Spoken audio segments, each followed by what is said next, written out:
Hey YouTube, this is David back again with another video or audio. And as you can see from the title, this time we'll be talking about Iron Man. I'd like to talk about the trilogy of movies that have been made, but I think I'd like to talk about just the character of Iron Man from what little I know of it, from what few comic books I do have in the old collection from years ago, but of course mainly just the movies starring Robert Downey Jr. and I guess the Avengers movie too, and how some of these things are interconnected in the Marvel universe. I never did see the cartoon or anything, so mainly just the movies. And this will unfortunately be a review slash rant because, well, you can probably guess when it comes to the third film, there are some gripes. So here goes. I saw Iron Man, first movie, back in 2008. I had, well, that was in the summer. I had just been separated, now that I think of it. Just separated from, or discharged, but initially it's just called separated, from the Air Force in April. And we went to see that movie. And my mom said she got kind of freaked out. Afghanistan, Air Force uniform, people, that young kid gets blown away at the beginning. Yeah.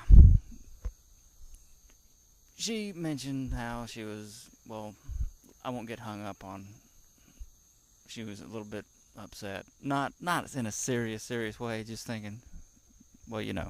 Anyway, let me keep going. Let me get past that. The way the movie opens up, I know that they changed the origin story. Unfortunately, I'm not that keen on the character to know the precise details. I just know that, like they're doing with so many movies, they're trying to fit current day events and trends and everything else into the storyline that's already established. I don't like it when they do that, but they did it, and a whole lot of people seem to just go along with it. They enjoyed the movie, and I especially enjoyed the movie. I like the first Iron Man best of all. And skipping from this on to the rant, let me go ahead and get something off my chest right now. I did not like it the way, because it made no sense, the way in Avengers, or not Avengers, in Iron Man 3, he's suffering from these panic attacks, Tony Stark is, and it's like, what's the explanation? A little kid comes up and says, "How'd you get out of the wormhole?" And he's freaking out. And it's all because of the last few moments of danger from the Avengers movie, when he goes through the wormhole, delivers the nuke directly toward the alien mothership, blows it up, and all of the drone fighters, or whatever they were, Kamkari, well, I forget the name of those alien warriors,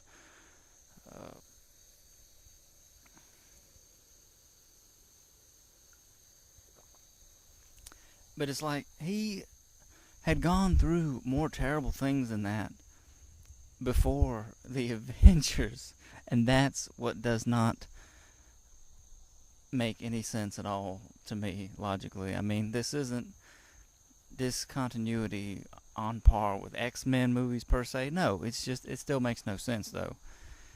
Case in point, I'll just stick to some of the trauma that one man by himself would have gone through in Iron Man. And I say by himself because in Iron Man, in the origin story that they improvised,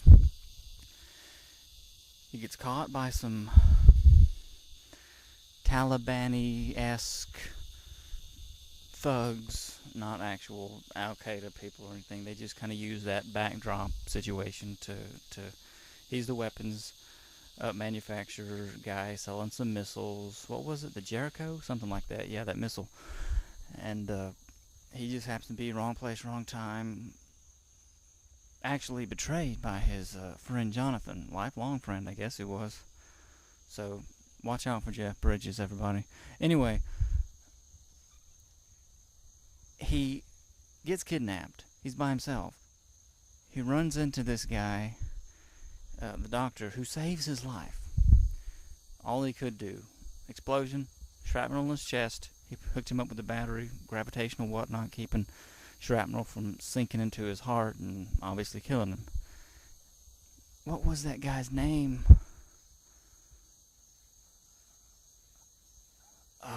Anyway, I'm not looking at IMDb right now. This is all just from memory. The doctor who saved his life. That's what I'll just... Because that's what he did. He saved his life, and then he saves his life again. Buying him some time. When they've created the suit, they've been able to play him long enough to not make the missile that the head Doug, Starfleet captain from Star Trek, new 2009 Star Trek, that's what I remember him from. And the movie with Stallone and Schwarzenegger,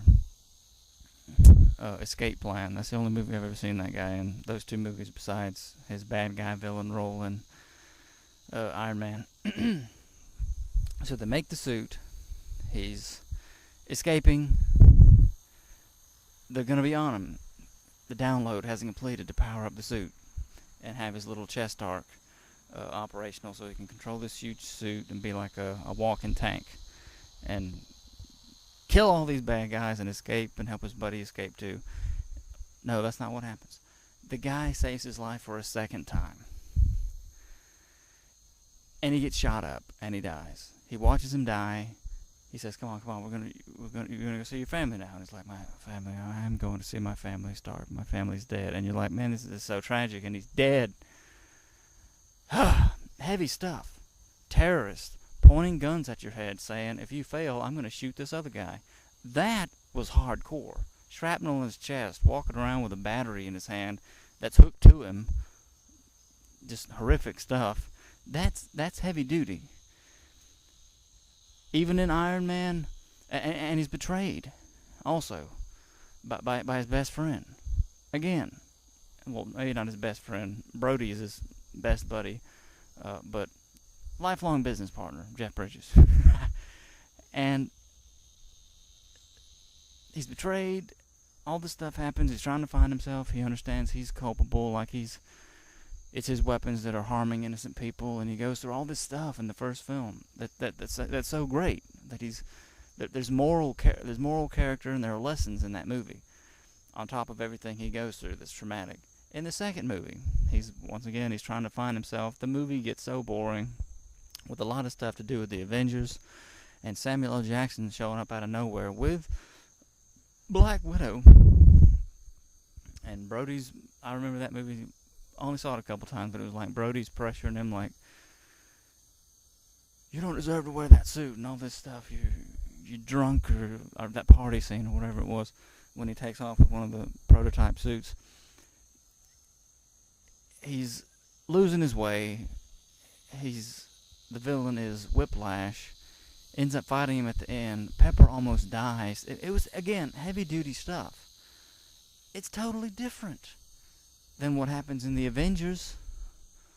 He cold sweats, panic attacks from what? Just from flying up and seeing a big, huge spaceship and seeing that, oh wow, the villains now really are at the next level. How did he say it? Gods, aliens, and here I am, just a man in a can, or however he said it, a suit. It still didn't make any sense why he's having these panic attacks. All the trauma and the hardcore stuff that nobody would ever be the same. No average person, if you survive that kind of stuff. He did. He used his brains and what moral courage he did have before he developed even more courage morally throughout the first film. It's totally different in the Avengers. He has found himself. He's got his head on his shoulders. He knows who he loves. He loves Pepper. He's Iron Man, you know. It's like he really is Iron Man, quote unquote. Just like at the end of the first movie when he gives it away, and that great scene that I love so much. The truth is, I am Iron Man. The whole press goes crazy. Pressure him. In the Avengers, he has allies, and not just any allies against this invading alien army. It's the Hulk. It's Captain America. Black Widow, Hawkeye. It's Thor, you know. You're not alone. And yet, that was so traumatic. Just that one scene of him looking up at the big spaceship in space before he nuked it. Hello, it made no sense to me. Granted, in Iron Man 3, it did get pretty pretty humorous as far as comic relief stuff goes with the little kid who I kind of liked. You know, I know people made fun of that part of the movie and Shane Black and everybody else for it's like that's the target demographic. We got to appeal to the little boys and their imaginations and sell toys and all this stuff. Iron Man, yay! But I liked the kid. I did. I liked his acting. I liked the whole thing of, you're going to abandon me, aren't you? Just like my dad, or whatever that speech was. And he says, like, we're connected. I've got to go with you. And the way Robert Downey did that scene, it's like, we're connected. And then he floors it and he leaves the kid in the street. There was some comic relief stuff, is what I'm saying. Where was I? So yeah, I'm trying to finish getting that off my chest. I know with a new director and Shane Black coming in to write for Iron Man 3, it really was a big change. The way the movie opened up, you don't know who he's talking to a therapist. Dr. Bruce Banner, Dr. Hulk. Finally, after 2.5 hours or however long the movie is, you get to the part where he says, I'm really not this kind of doctor. You haven't been listening to a word I've said, have you? It seems silly to me, I'm sorry. And the thing is, it would be funny if it was really funny when you first watch it, then later you're like, that was kind of lame. No, it was a little bit lame even when I saw it at the theater, and that's not good. Whole movie opens up, the third film, with Edward Nygma, I kid you not, as the villain. It's like, I've seen this before. He even looked like Jim Carrey from Batman Forever. Guy Pearce did. The big thick glasses, long hair, and some horrible teeth. It's like, I want you to be part of this. I want you to finance me. This is the future. I got a great idea. I want you to know about it. Help me. Let's be partners. And he just brushes him off. Then he wants revenge. I loved what was it? How It Should Have Ended, or Screen Junkies, Honest Trailer. No, not on Honest Trailer. It must have been How It Should Have Ended,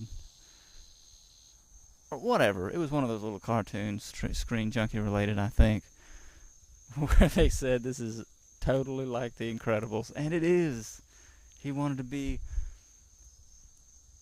a partner to Tony. He wanted to, and that was way before he was Iron Man. So yeah, so it's still kind of like The Incredibles. But yeah, Guy Pearce being in that movie, it was like, he isn't bringing quite as much to it as I would hope is the thing, and that's not his fault. It has to do with the writing, the screenplay, what's actually happening in the movie. And yes, that is the worst offense of all. What they did to Mandarin. Oh, I cannot believe.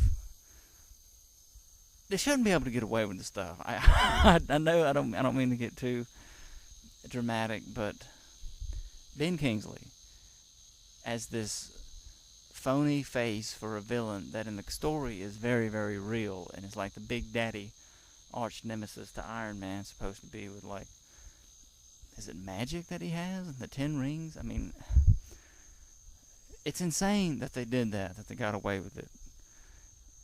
And it made a killing, I know, that movie. It's the third film of a popular series. Post-Avengers first movie. You know the junk is going to be huge. It's going to rake in a lot of money. A little bird, i.e. my cousin Levi, tells me there's going to be an Iron Man 4. I have not verified that for myself. I need to, though, when I go inside. I'm outside walking around right now. You can probably hear the crickets.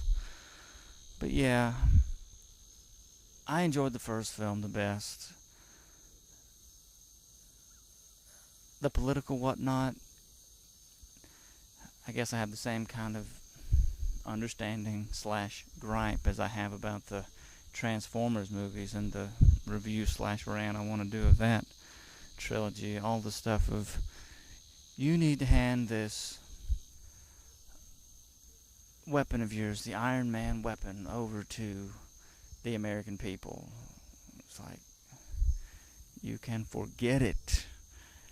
And then he's a bad guy, basically, in, what was it I watched? It wasn't Iron Man 3. I know I've seen him be arrested in it. Was it Captain America 2? That must have been it. Oh yeah, Hell Hydra. That's right. At least it's nicely interconnected. I give it to the writers. And man, oh, what a mess. What else can I say? First film was my favorite. Gwyneth Paltrow, I do like her as Pepper. The only movies I think I really like her in happen to be those movies and Emma, the Hollywood version, because I know that movie's been made several times. Yes, I actually like Emma, based off a Jane Austen story, whatever. It seems like there was not a lot of action in the third film. I only watched it once at the theater. It was a neat concept. These veterans having that power that Guy Pearce with his fire breathing at the end was able to give to him. But there's something in my mind, just in my opinion, that's even more important than that, and that is the Mandarin. And they not only didn't do justice to him, they actually ruined his character for this series of films, when it was such a neat little build-up in those trailers. You'll never see me coming, and they call me a terrorist, and all this stuff. And Ben Kingsley, I thought, is so entertaining. But unfortunately, when I was watching the movie, the most entertaining thing about the movie was him, when he reveals himself as not anybody but an actor, and he's going on about, I'm Trevor Slattery. All this stuff. He was hilarious. I was giggling in my seat at this drunk guy coming out of the toilet saying, "We're going there for 20 minutes." And how crazy he was. "Oh, would you like a beer?" and all this stuff. And it's like, "No, they came to me. And they said they'd help you get you off the drugs." No, they promised me more. I mean, it was just nonstop for like 2 minutes. I was like, this is the most entertaining thing in this movie, and that is horrible. That's not good. That's bad. I wish they would make a whole movie about Trevor Slattery now with Ben Kingsley, because that was that was some good stuff. I didn't like the anticlimactic stuff in the third film of a robotic Iron Man. He's not even in it. All this tension of getting into the Air Force One, the president's been kidnapped, the plane falling, him doing the barrel of monkeys thing, grab each other's arms, and he wasn't even in the suit. And then at the end, he calls up all of these suits, like a dozen or so, or 20 or 30, or however many it was, and yet he didn't do that when his home was attacked and destroyed. And that's another thing. He called out a terrorist on TV and told him where he lived. Exactly where he lived, his private abode. And it's like, there's swagger, there's arrogance, and then there's just downright dumb. And unfortunately, they messed with Tony Stark's up till then very good record of just being swaggerly and a little bit arrogant. He was never that dumb. That's just the opposite. He's this brilliant guy who knows if he just puts his mind to it, he's going to outsmart these guys. Like the way he talked with Captain America and Avengers with Nick Fury. He's like, "Captain, he's the spy. His secrets have secrets." Nick comes in. It's like, "Oh, I'm sorry, Nick. What, were you lying?"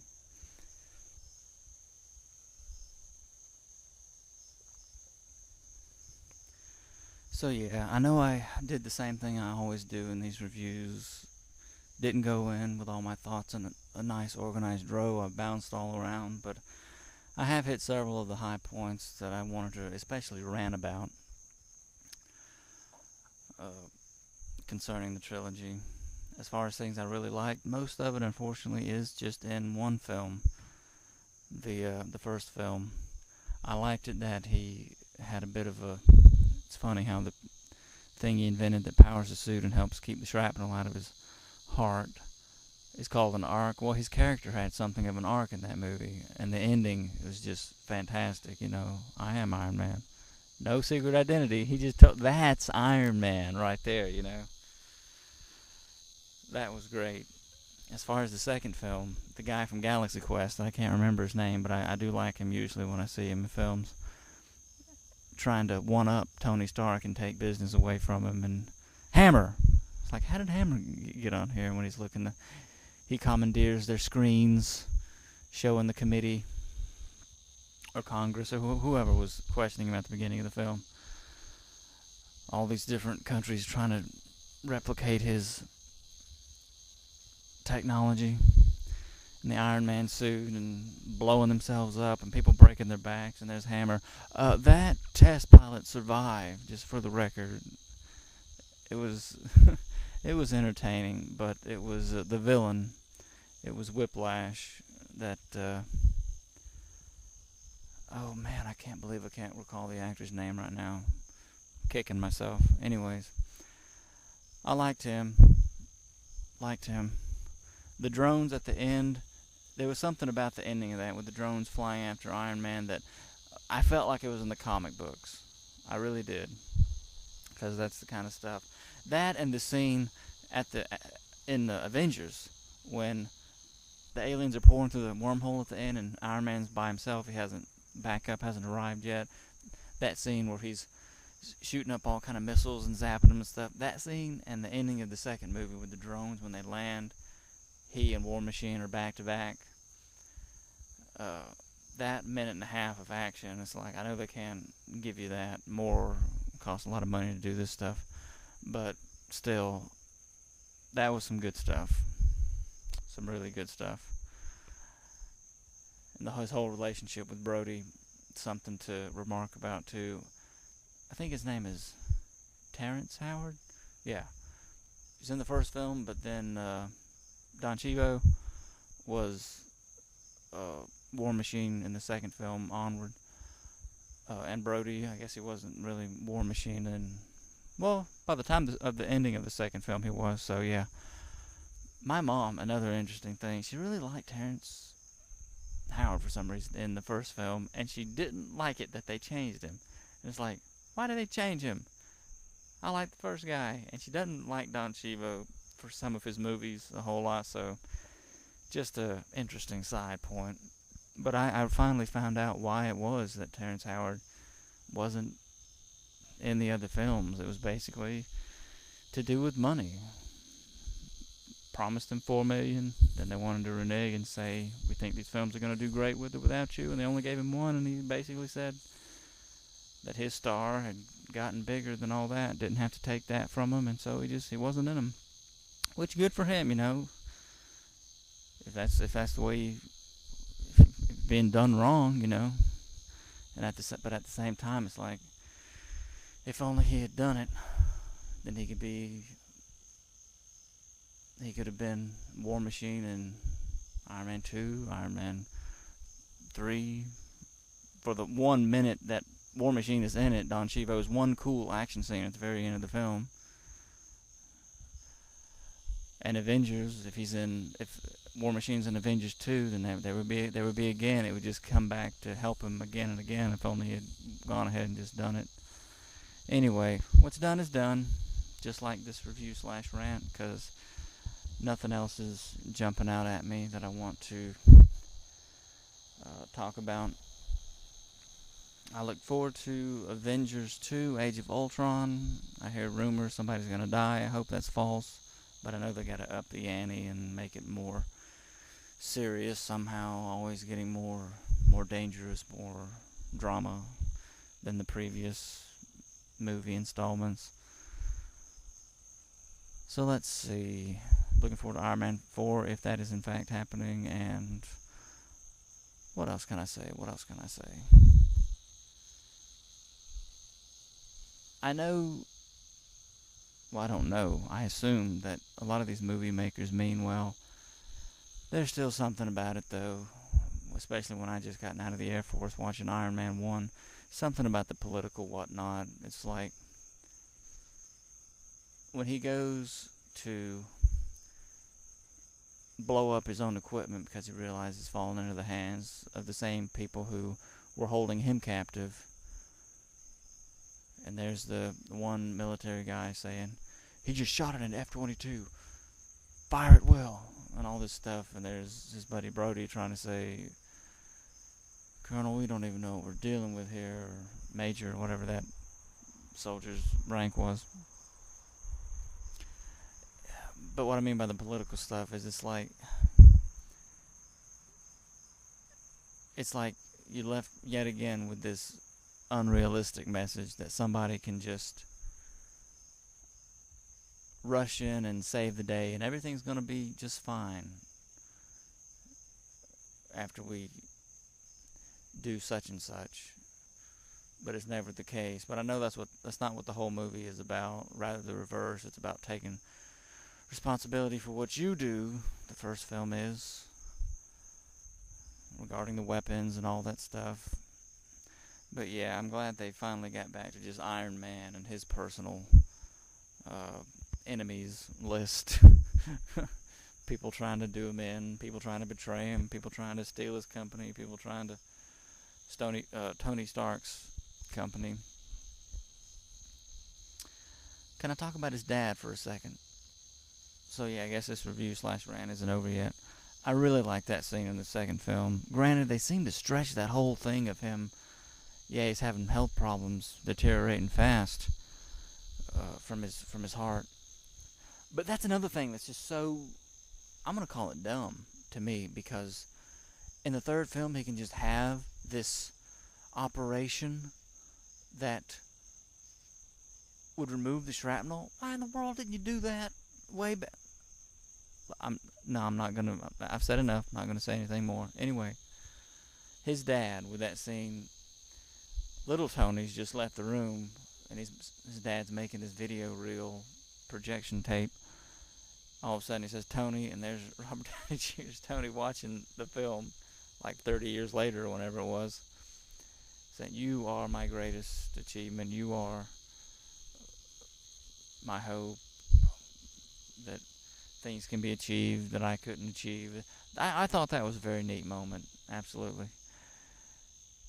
Seems like something actually started to happen once you got to that scene. Anyway. Yeah, I guess, I don't want to keep rambling. Once again, I like Iron Man, especially the first film. Looking forward to more if they do more, especially if it's Robert Downey Jr., because I don't know that anybody else could play the role at this point. Anyway, take care, and we'll see you in the next video. Thanks.